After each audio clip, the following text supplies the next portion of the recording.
नमस्कार, आपके साथ में रोहित कुमार। आप न्यूज फॉर नेशन पर लोकसभा चुनाव के 7वें और अंतिम चरण को लेकर के बिहार में जोर आजमाइश चल रही है। तो न्यूज फॉर नेशन आपके लिए अलग अलग हिस्सों में बांट करके 8 सीटों का हाल लेकर के हम आ रहे हैं और बताने की कोशिश कर रहे हैं कि वहां पर फिलहाल जो चुनावी प्रचार चल रहा है और वोटिंग के पहले का मिजाज क्या है। हमने आपको इसके पहले बताया जहानाबाद सीट को लेकर के, बक्सर सीट को लेकर के, और साथ ही साथ हमने आपको हाल बताया कि बिहार की नालंदा सीट पर क्या समीकरण बैठ रहा है और कौन रेस में फिलहाल आगे है। आज की इस डिबेट में आज की इस चर्चा में हम आपको बताएंगे कि बिहार में जो महत्वपूर्ण सीटें हैं, जो 8 जिसमें 7वें चरण के तहत मतदान होना है, उनमें की 3 सीटें जो हैं सासाराम, काराकाट और पाटलिपुत्र लोकसभा सीट पर कौन जो है वो आगे चल रहा है, किसकी लहर चल रही है, किसके लिए अंडर करंट है, इन तमाम चीज़ों पर विस्तार से बात करेंगे और एक एक करके तमाम सीटों को समझेंगे। तो सबसे पहले शुरुआत करते हैं हम काराकाट सीट की। ये महागठबंधन में माले के खाते में गई है। तो यहाँ पर जो है उपेंद्र कुशवाहा अपनी पार्टी के इकलौते उम्मीदवार के तौर पर चुनाव लड़ रहे हैं। तो दूसरी तरफ जो है इसी लोकसभा में पवन सिंह ने अचानक से चुनाव लड़ने का ऐलान किया। तो उसके बाद से जो है इस इलाके का जो सियासी समीकरण है उसको समझने की लगातार हम कोशिश कर रहे हैं। हमारे संवाददाता जो हैं वो लगातार वहाँ की ग्राउंड रिपोर्ट्स अब तक पहुँचा रहे हैं, वहाँ के वोटर के मन मिजाज में क्या है वो बता रहे हैं आपको। प्रधानमंत्री नरेंद्र मोदी खुद उपेंद्र कुशवाहा के लिए प्रचार करने के लिए पहुँच चुके हैं। तो दूसरी तरफ जो है पवन सिंह के रोड शोज में भी या जो उनकी सभाएं हो रही हैं उसमें भी बड़ी भीड़ जो है वो उमड़ रही है। क्योंकि काराकाट जो है वो आरा से सटी हुई सीट है, यहाँ पर जो है वो कुशवाहा और साथ ही साथ जो राजपूत वोटर है वही तय करता है कि कौन जीतेगा। दिवांशु हमारे साथ में मौजूद हैं और जो हम लोग टटोल पाए हैं फिलहाल काराकाट के नब्ज को, उसके हिसाब से दिवांशु उपेंद्र कुशवाहा निकल रहे हैं, फंस गए हैं, या पवन सिंह को लेकर के जो हम सोशल मीडिया पे जो हवा देख पा रहे हैं उनको एज है वहाँ। देखिए, हम बताएंगे रोहित कौन जीत रहा है, कौन हारा है काराकाट लोकसभा क्षेत्र से। लेकिन सबसे पहले हम थोड़ा पॉलिटिकल हिस्ट्री जानेंगे काराकाट की क्या है और मौजूदा सिनेरियो। पवन सिंह के एंट्री के बाद जब वो एंट्री कर रहे थे, काराकाट पहुंचे थे, तब भी ये नहीं लगा था कि पवन सिंह कुछ कर पाएंगे। बस उनका मूड हुआ, नेता है, अभिनेता कम नेता है तो मूड है तो चलो चुनाव लड़ रहे हैं। लेकिन जैसे जैसे उन्होंने अपने प्रचार जो है वो शुरू किया, मध्य में पहुंचे, तो एक तरह से कहीं ना कहीं जो राजपूत वोटर है उनकी तरफ उनका झुकाव जो है वो शुरू हुआ था। लेकिन जो झुकाव राजपूतों का काराकाट में पवन सिंह के लिए था वो है नहीं। तो क्या करंट सिनेरियो बन रहा है, क्योंकि अब बहुत ही कम वक्त बचा है प्रचार करने को, और क्या मोमेंट जो है वो आखिरी वक्त में काराकाट में रहने वाला है, और जो आखिरी वक्त में मोमेंट रहेगा वही जीत जो है वो सुनिश्चित करवाएगा। तो सबसे पहले थोड़ा पॉलिटिकल हिस्ट्री देख लेते हैं, उसके बाद हम बताएंगे उपेंद्र कुशवाहा ये सीट हार रहे हैं या जीत रहे हैं, या फिर पवन सिंह कोई बड़ा धमाका सियासी रूप से काराकाट में करने वाले हैं। तो सबसे पहले हम देखते हैं काराकाट में कुल 6 विधानसभा हैं रोहित। उसमें नोखा विधानसभा से अनीता देवी जो है आरजेडी की विधायक है। देहरी से आरजेडी के फतेह बहादुर सिंह जो कि विवादित बयान देने के लिए जाने जाते हैं, हिंदू देवी देवताओं पे बहुत बोलते हैं। काराकाट टाउन से सीपीआईएम के अरुण कुशवाहा जो है वो जो है विधायक हैं। गोह से आरजेडी के भीम यादव विधायक, ओबरा से आरजेडी के विधायक ऋषि कुमार हैं, और नबीनगर से आरजेडी के विधायक विजय कुमार सिंह हैं। स्क्रीन पर हम नाम, फोटो और विधानसभा के नाम भी जो हैं वो स्क्रीन पर चला रहे हैं।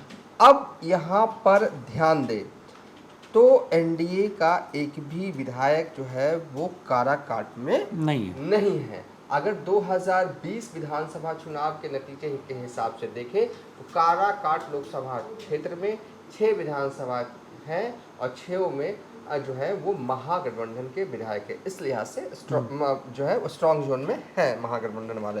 अब काराकाट लोकसभा क्षेत्र का जाति का समीकरण जल्दी में देख लेते हैं। देखिए, कुशवाहा और कुर्मी को मिला दे तो लगभग यहाँ पर 4 लाख वोटर्स हैं। कुछ आगे कुछ पीछे हो सकते हैं, मोटे तौर पर हम ये आंकड़ा जो है वो बता रहे हैं। 4 लाख वोटर जो है वो कुशवाहा और कुर्मी है। यादव की अगर बात करें तो 3.5 लाख के करीब है। राजपूत जिस समाज से पवन सिंह आते हैं वो वोटर के रूप में 2 लाख के करीब है। भूमियार 50 से 60 हज़ार, ब्राह्मण 60 से 70 हज़ार, बनिया 50 से 60 हज़ार, मुस्लिम की आबादी जो है वो 1.5 लाख है। मल्ला भी यहाँ पे है लेकिन काफ़ी कम संख्या में है, 30 हज़ार जो है इनकी आबादी। मल्ला से AIMIM के पार्टी की तरफ से एक महिला उम्मीदवार हैं जो कि मल्ला समाज से आती हैं।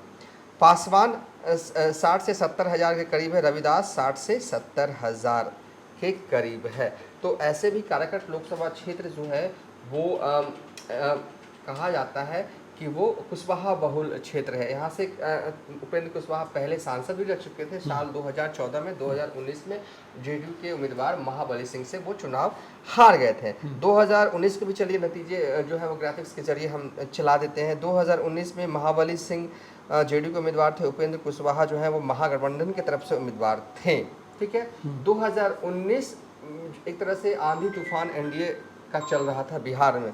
उस आंधी तूफान में जेडीयू के उम्मीदवार की जीत 84,542 वोटों से हुई थी। यानी कि उपेंद्र कुशवाहा 84,542 वोटों से हारे थे। अब चलते हैं करंट सिनेरियो क्या है। देखिए और जो लेफ्ट पार्टी के जो उम्मीदवार हैं राजा राम साहब, वो भी राजा राम कुशवाहा, ठीक है, वो भी जो है वो कुशवाहा समाज से आते हैं। उपेंद्र कुशवाहा भी कुशवाहा समाज से आते हैं। तो कुशवाहा क्या करने वाले हैं ये भी महत्वपूर्ण होगा। क्या उपेंद्र कुशवाहा को वो अपना नेता मानते हैं या फिर जो वहाँ के स्थानीय हैं राजा राम उनको जो है वो अपना नेता मानते हैं। कुशवाहा को भी देखिए, हम ज़्यादातर लोग ना ये कह रहे हैं कि राजपूत क्या करेंगे, 2 लाख के वोट के करीब है, राजपूत क्या करना पड़ा। सारा ध्यान केंद्रित राजपूत, क्योंकि ये जो स्वर्ण वोट बैंक है ना, ब्राह्मण, राजपूत और भूमिहारों का, ये वोट बैंक जो है वो एनडीए का वोट बैंक है और इंक्लूडिंग बनिया वोट बैंक। ठीक है, ये सब की आबादी है, सबको मिला दें स्वर्ण वोट बैंक, बनिया वोट बैंक, तो एक अच्छा खासा चंक हो जाता है। और कुछ वोट हर जातियों में मोदी के दीवानों की है, तो उन सबसे तोड़ के एक बड़े स्ट्रॉन्ग जोन में उपेंद्र कुशवाहा पहुंच जाते हैं। लेकिन पवन सिंह लड़ रहे हैं। जब बात बिहार की हो और जब बात बिहार में चुनाव की हो तो जाति बड़ा मायने रखता है। हम कई जगहों पर घूमे रोहित जी, जाति तो है मायने। 2 चीज़ बड़ा इंपॉर्टेंट मुझे दिखा, एक तो मोदी नाम केवलम, एक तो जाति के ऊपर। एक छोटा सा एग्जांपल दे देता हूँ। एक मांझी परिवार सड़क के किनारे था, हमारी गाड़ी रुकती है, तो मैंने पूछा किसको वोट करना है आपको, तो वो कहते हैं कि मोदी को करना है। तो हम बोले इसलिए करना है कि जीतन राम मांझी मोदी के साथ हैं, अगर वो उधर होते तो क्या, मतलब क्या, मांझी से कोई मतलब नहीं है, हमको अनाज मिल रहा है, ये फैक्टर है। जो अति पिछड़ा वाला जो वोट बैंक है ना, वो बीजेपी का है और क्या है कि हो चुका है। अनाज के जरिए या कहें डायरेक्ट जो कैश ट्रांसफर हो रहा है, बेनिफिशियरी वो खुद बन रहे हैं कई योजनाओं के माध्यम, उसके माध्यम जो भी हो, ये तो दिख रहा है। लेकिन अब काराकाट में क्या होने वाला, क्लियर कट 2 लाइन में बताए थे। देखिए 25 मई को पीएम मोदी जो है वो काराकाट में होते हैं। चुनावी प्रचार जो है वो उपेंद्र कुशवाहा के लिए करते हैं। पिछले लोकसभा चुनाव की तुलना में पीएम मोदी का बिहार दौरा ज़्यादा हुआ, ठीक है, इस बार कुल 15 सभाएं। हाँ, उन सीटों पर वो ज़रूर गए जहाँ से फीडबैक आया, जहाँ तक फीडबैक पहुँचा कि यहाँ पर प्रत्याशी जो है वो कांटे के रेस में है।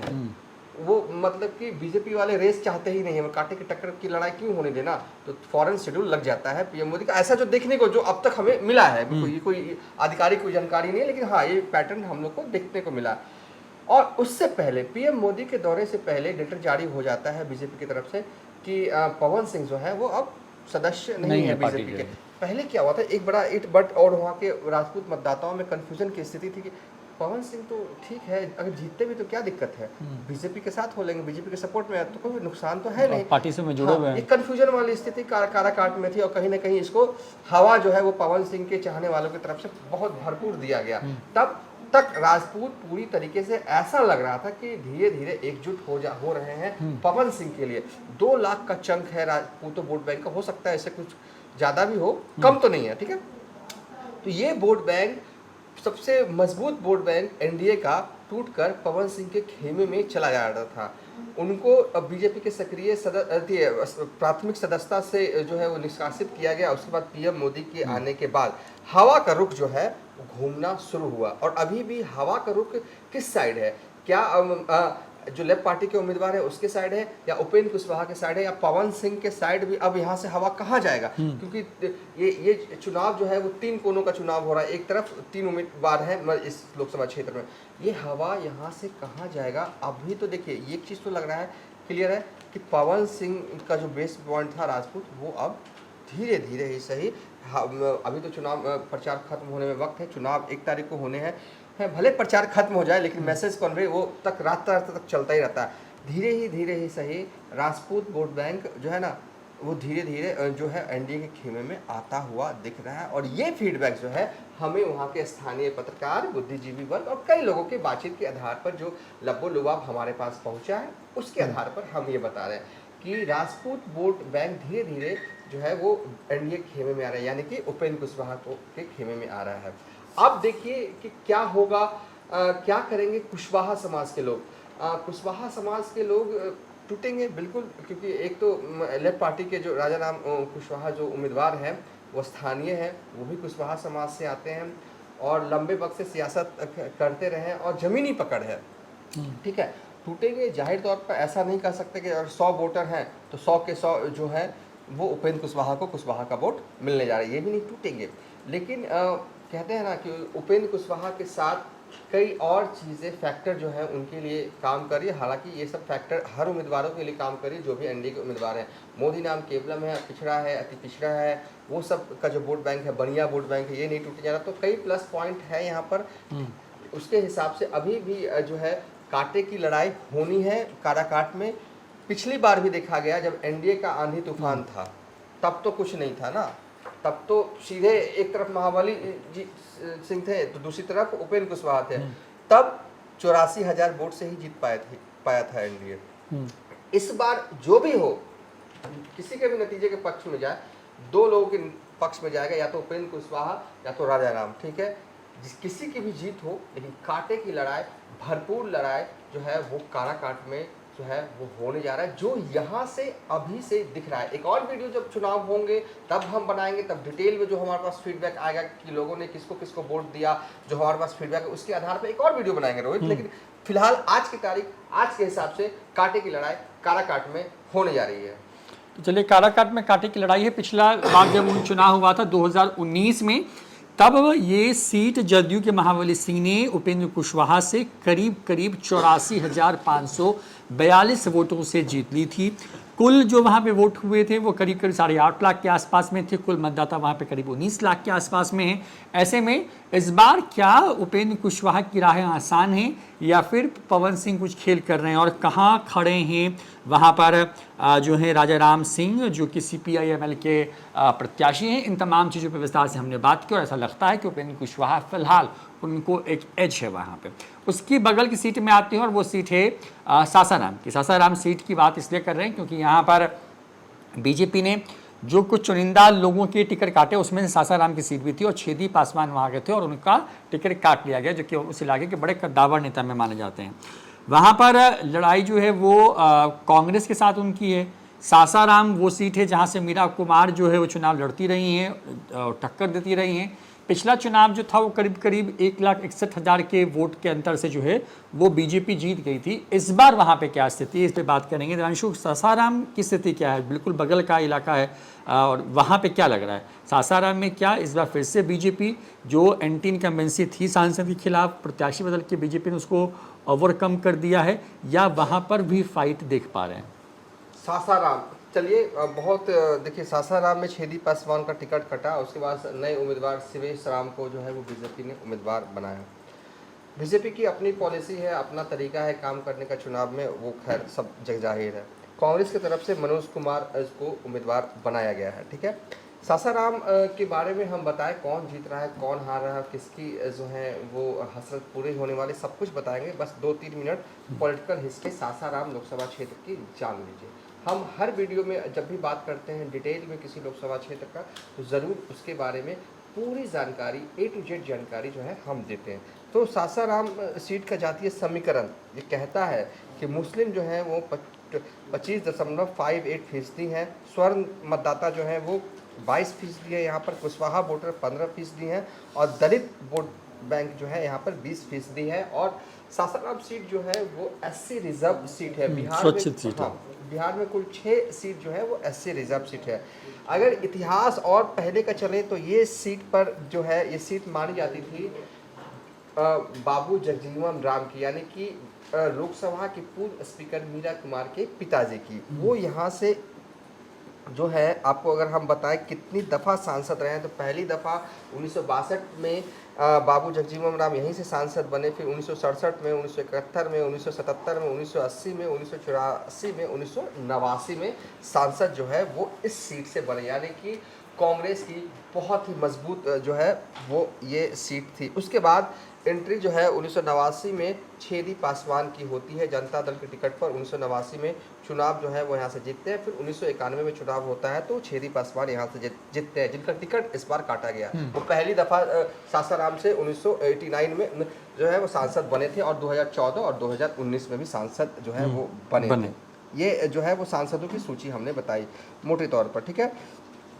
और अगर एक चीज़ अगर यहाँ पर देखिए, उसके बाद क्या होता है, 1996 में मुन्नी लाल जो है वो बीजेपी से सांसद बनते हैं, 1998 में मुन्नी लाल बीजेपी से सांसद बनते हैं, 1999 में मुन्नी लाल बीजेपी से सांसद बनते हैं, 3 टर्म। 2004 और 2009 में मीरा कुमार जो है वो यहाँ से सांसद जो है वो रहती हैं। और अगर हम सासाराम में बात करें कितने विधानसभा सीट है और उन विधानसभा में किस पार्टी के विधायक हैं, तो वो देख लीजिए।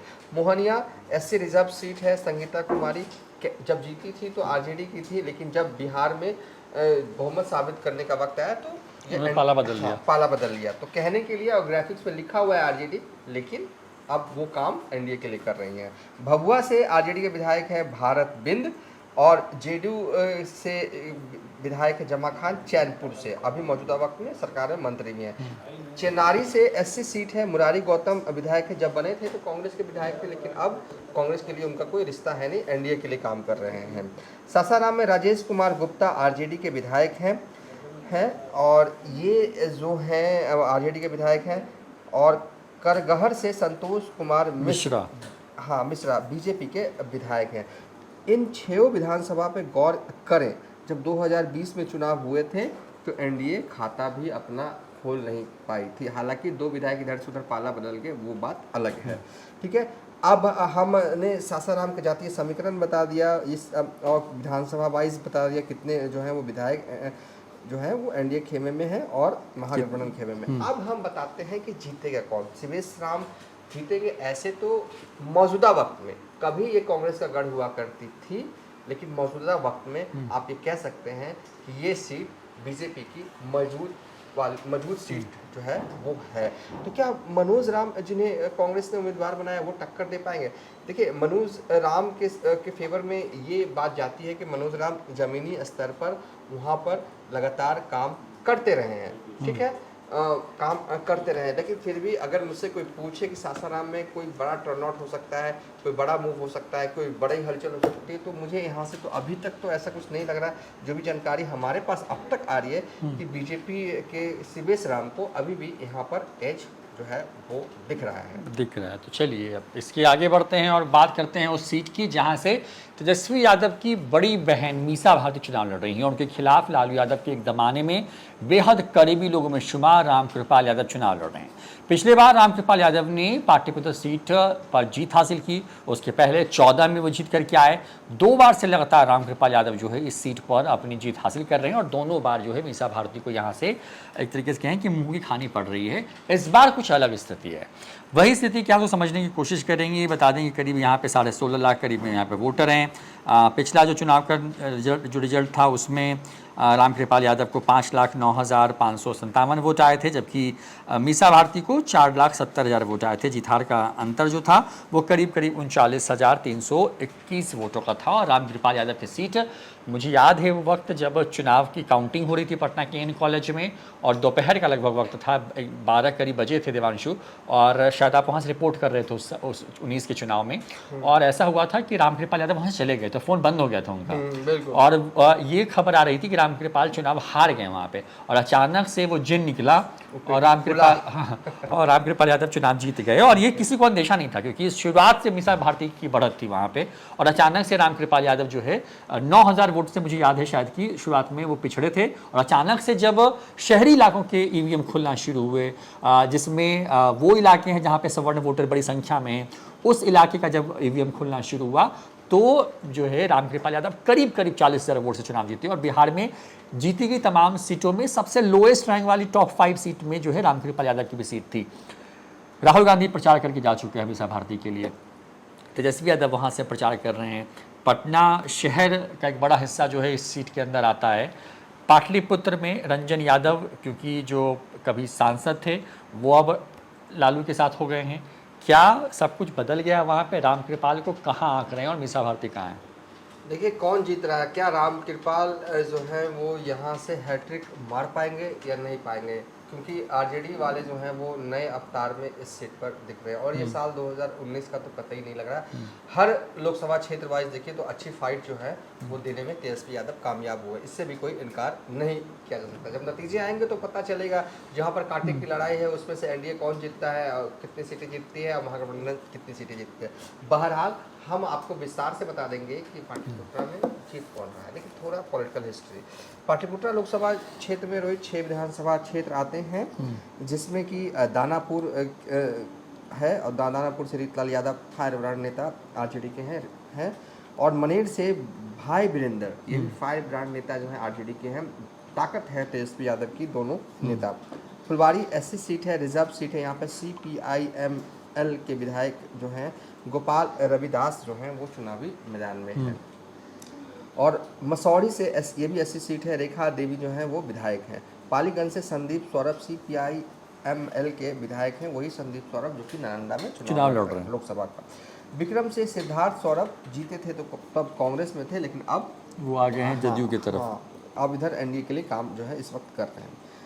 2020 की विधानसभा में जो हुआ उसके हिसाब से देखें तो एनडीए का खाता भी यहाँ नहीं खुला था, लेकिन 2019 में देखें तो रामकृपाल यादव यहाँ से जीत गए थे। चलिए, और अब जो सबसे इम्पोर्टेंट पॉइंट यहाँ पर है रोहित, अब हम जातीय समीकरण जो है वो यहाँ पर देखते हैं। बिहार में ये सीट यादव बहुल सीट जो है वो मानी जाती है। वैसे तो एक नारा भी है, कथा भी है और कहते भी हैं बिहार में यादव का नेता तो लालू यादव ही है, ठीक है।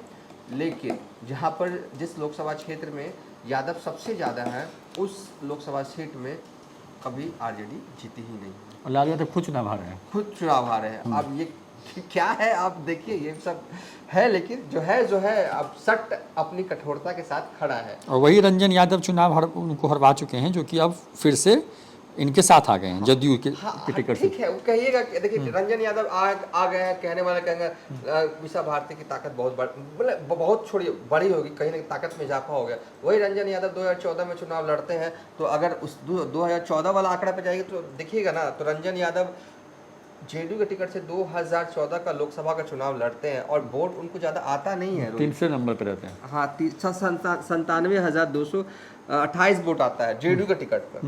तो ठीक है, रंजन यादव आए हैं, बेशक मीसा भारती को कुछ फ़ायदा होगा, लेकिन इतना बड़ा फ़ायदा नहीं होने जा रहा है कि कोई टर्न अप करवा देंगे, कुछ ऐसा कुछ नहीं है, ठीक है।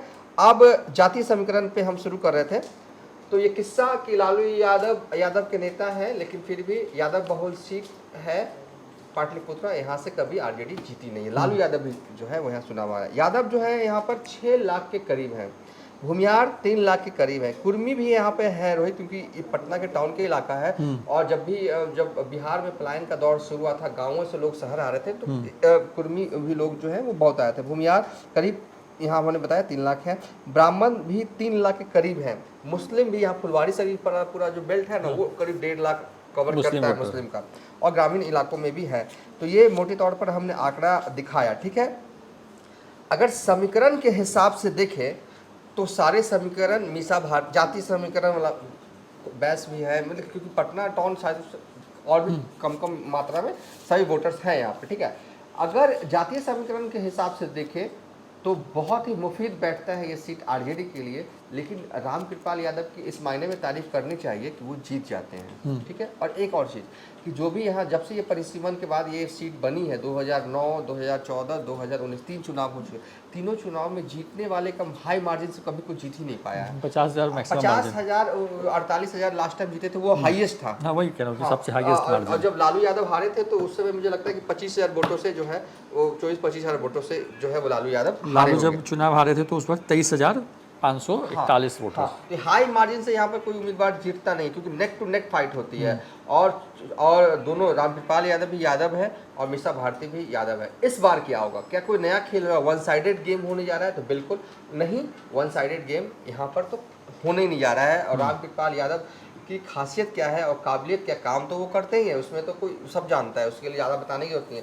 उनकी सबसे बड़ी खासियत ये है कि वो न्योता पुरने वाले सांसद के तौर पर बिहार भर में जाने जाती है। मैं नहीं कर रहा, आप किसी से भी उनके क्षेत्र में जाके पूछिएगा तो यही बोलेंगे कि हाँ भैया, सांसद की गाड़ी जो है ना वो आई थी, करीब कब आई थी, बोले तो बोल यही सुनने को मिलेगा। अच्छा 7 दिन पहले आई होगी, 10 दिन पहले आई होगी। तो मतलब घूमने वाले क्षेत्र में अगर सबसे ज्यादा बिहार में कोई नहीं था सांसद के तौर पर। वैसे तो घूमते तो पप्पू यादव भी हैं, चिराग भी घूमते हैं, लेकिन जमुई से बाहर पूरे बिहार को उनको संभालना होता है। सांसद के तौर पर अपने लोकसभा क्षेत्र में सबसे ज्यादा जो है जिनका काफिला गुजरता होगा तो वो रामकृपाल यादव भी होते होंगे। किसी भी तरह का इन्विटेशन दे दीजिए, वो पूरी कोशिश करते हैं भले ही वो जिस तारीख को आपको बुलाना उसके एक दिन पहले पहुंच जाए, एक दिन बाद पहुंच जाए, दोपहर में पहुंच जाए, लेकिन वो पहुंचने की पूरी कोशिश जो है वो करते हैं। ये खासियत ये जो है वो रामकृपाल में है, इससे कोई इनकार नहीं कर सकता। लेकिन अब क्या होने वाला है, क्या रामकृपाल यादव तीसरी बार हैट्रिक बनाएंगे?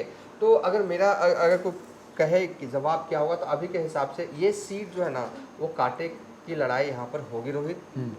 2019 में भी हुई थी इस कांटे की लड़ाई, 2014 में भी कांटे की लड़ाई हुई थी, 2009 में भी जीता कोई भी उम्मीदवार। मुझे लगता है कि इस सीट पर एक ऐसा समीकरण बन गया है कि मतलब कि कांटे की लड़ाई होती रहेगी और उसके बाद वाले लोकसभा क्षेत्र में भी कांटे की लड़ाई होगी। जब तक रामकृपाल है इस सीट पर कांटे की लड़ाई हमेशा दिखेगी, क्योंकि रामकृपाल यादव की मौजूदगी या कहें कि उनके प्रति जो वोटरों का रुझान है वो सिर्फ यादव समाज में नहीं है, सभी समाजों में उनका जो है वो स्वीकार्यता है। यहाँ तक कि मुस्लिम समाज में जरूर कुछ न कुछ वोट पड़ता ही पड़ता है, क्योंकि अब वो हर जगह जाते हैं, फुलवारी शरीफ में भी जाकर सजदा करते हैं, तो उनकी आदत रही है। तो कहीं ना कहीं कांटे की लड़ाई है यहाँ पे से कोई भी जीत सकता है। मीसा भारती भी ये सीट निकाल सकती हैं, ऐसा नहीं है, ठीक है। एंटी इनकम्बेंसी भी हो सकता है कि अंडर करंट चल रहा, कुछ नहीं कहा जा सकता इस लोकसभा क्षेत्र के बारे में। जितना कहिएगा उतना कम है। मैं अभी भी कहता हूँ लड़ाई अभी बाकी है और पूरी नतीजे जब तक नहीं आ जाए ये सीट फंसा हुआ ही समझिए। तो चलिए ये स्थिति है। आपको बता दें कि बिहार में पिछले साल 2019 के लोकसभा चुनाव में बीजेपी, जदयू और चिराग पासवान की लोजपा के गठबंधन ने 40 में से 39 सीटें जीती थी। और पाटलिपुत्र की सीट पर हम इसलिए बात करें क्योंकि ये इकलौती सीट थी जहां पर 6 विधानसभाओं में 3 में आरजेडी को जो थी वो बढ़त थी और 3 में बीजेपी को। और शायद यही वजह थी कि इस सीट पर इतना कड़ा मुकाबला हुआ। बाकी की तमाम सीटों पर कुछ वोटों से जो है वो बीजेपी या जदयू या फिर लोजपा के प्रत्याशियों को ही एज था। आरजेडी या कांग्रेस या फिर वीआईपी पार्टी को विधानसभा स्तर पर भी बढ़त नहीं थी और जीत इस स्तर पर हुई थी। लेकिन पाटलिपुत्र सीट को लेकर जैसे देवांशु भी कह रहे हैं कि ये फंसी हुई सीट है, यहाँ पर कुछ भी हो सकता है। मीसा भारती लगातार वहाँ पे प्रचार कर रही हैं। अब राहुल गांधी आ चुके हैं वहाँ पे प्रचार करने के, तेजस्वी यादव खुद कर रहे हैं काम वहाँ पे। और एक तरीके से कहें कि इस बार क्योंकि तीसरी बार जो है वो रामकृपाल यादव जो है चुनाव लड़ने के लिए मैदान में है हैट्रिक लगाने के लिए। दूसरी तरफ मीसा भारती इस सीट को आरजेडी के पाले में पहली बार ला करके इतिहास रचने की फिराक में लगातार जो है अपना पसीना बहा रही है। फिलहाल इतना ही, देखते रहिए न्यूज़4नेशन। नमस्कार।